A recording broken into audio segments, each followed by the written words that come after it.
I love to teach the skill of positive self-talk. And the reason why I like to teach that skill is because it really helps people see the impact of mindset training for our children and that it can have on them. And self-talk is so important because it shapes our self-esteem, our self-confidence, even what we achieve.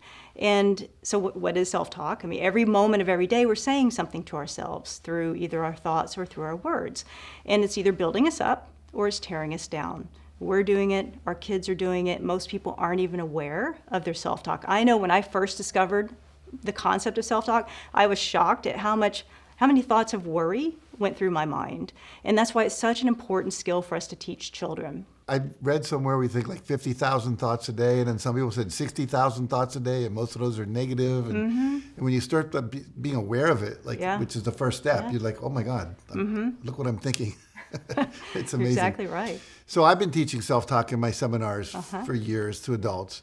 Do you find it different when you're teaching self-talk to kids? Is there something you have to do differently? The way we teach self-talk with children is we have a story called Choosing Your BFF, or Best Friend Forever.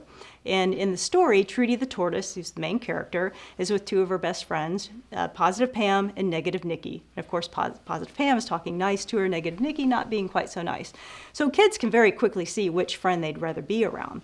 But Jack, it's an aha moment for our children when they realize that Positive Pam and Negative Nicki live right here, up in their mind, and that they get to choose to listen to Positive Pam and be their own BFF.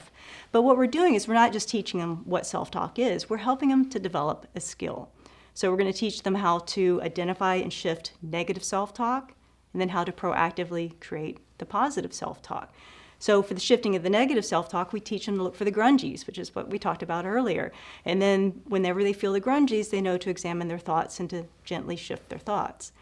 And then for positive self-talk, we have an activity where they develop their own self-talk mirror and a mirror mantra, which is an affirmation statement, so that every time they see their reflection, whether it's their self-talk mirror, the mirror in the bathroom, reflection in the school window, they send a positive message to themselves. And the reason why this is so important is we're wanting to build those neural pathways in their mind, to use positive self-talk over and over and over to create a new comfort zone, to where self-talk becomes their new habit. And I just recently attended my first Breakthrough to Success, and I love the mirror exercise that you teach. And what really struck me was that you shared how many people come up to you and after they have spoken to themselves in the mirror and told themselves that they love themselves, like I love you, Renee, that some have cried, that many feel really awkward.